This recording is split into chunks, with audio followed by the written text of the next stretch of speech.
Staying in Africa and South Sudan, the world's youngest country and one of its poorest is celebrating a decade of independence this Friday. However, violence is still raging in parts of the East African nation. This despite a power-sharing agreement that was signed in 2018 aimed at ending a brutal civil war. Let's cross now to Alan Boswell, an analyst with the International Crisis Group. Alan, thank you so much for your time. Despite the joyous celebrations a decade ago, the country is wrecked with instability. Nearly 40,000 people have been killed since then. There's massive corruption, and that peace deal is just hanging on by a thread. So it's far from a success story, isn't it? Yeah, I remember 10 years ago, I was at the independence at midnight. South Sudanese poured into the streets and were celebrating like I've never seen before. And then during the day, they had a big ceremony and world leaders flew in. There was a lot of talk at the moment of optimism. It was you had representatives from both the Bush and Obama White Houses basically declaring this a success of U.S. foreign policy. Obviously, that has not gone according to plan. South Sudan is obviously in a much worse place than they were back even then 10 years ago, which is obviously a really tragic situation. What went wrong, Alan? Well, in many ways, South Sudan was sort of two projects at once. There was a nationalist project by South Sudanese, and of course, that project has not gone well, but will continue. It was also always, an international project, a state-building project.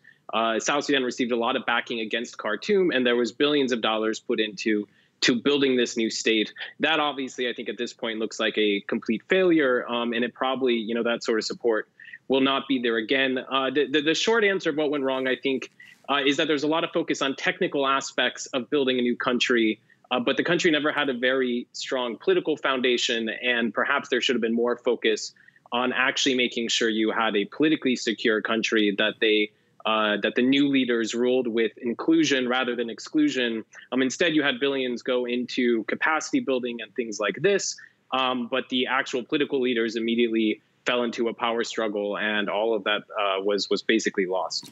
But a common theme in many African nations is, or rather are, tribal allegiances and, a very divided society. So how was it possible to even bring all those groups together from the very start? Yeah, these are very severe problems South Sudan has. And these problems were very evident on the run-up to independence. During South Sudan's very long decades of struggle, Southerners fought against each other, largely on ethnic and communal lines. They were able to unite by common interest in the run-up to independence, basically because secessionism was a broad desire. The problem is the political leaders didn't use that chance to really negotiate something that looked like a broad agreement, a broad political pact on how they would share power moving ahead once they got independence. So there was a lot of focus on getting the independence, not much focus on what to do after.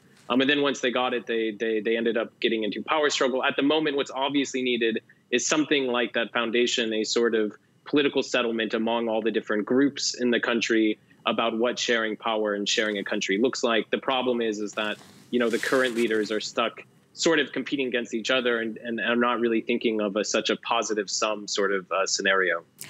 Is there a generation of younger leaders on the periphery who have the wherewithal to come together and sort of forge a new path for South Sudan? Yeah, I get this question quite a bit.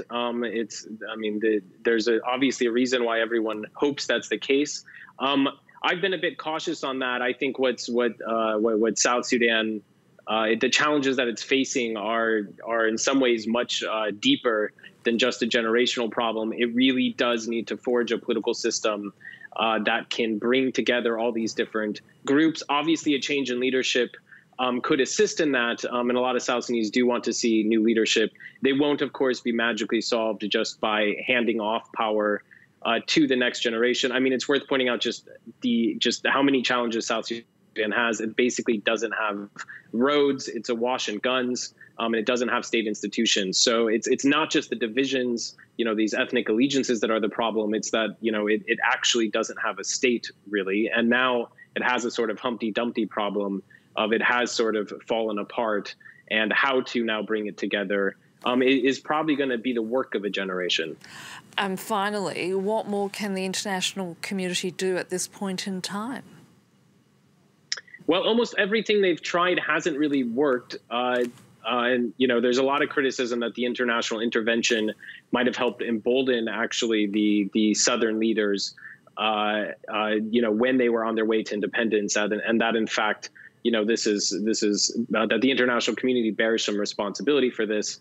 At the moment, they are sending in a lot of humanitarian aid, but they don't. Diplomats widely tell us at Crisis Group, you know, that they don't really have a strategy moving ahead. One thing they could do, two things, is they could push the leaders more to try to open political dialogue and move towards something that looks like an actual negotiated constitution in the country, which could be a way of moving forward. The other thing is that South Sudan's oil finances just disappear. And meanwhile, the International Monetary Fund in the last 8 months has given South Sudan over $200 million. But the South Sudanese people still don't know what happens to the oil money, how much oil money the government even gets. So there should be a lot stronger demands on this government to actually own up to its people and show what money they're getting and what they're doing with it. And I think the international community could do a lot more in that regards. Alan Boswell from the International Crisis Group, thank you so much. Thanks for having me.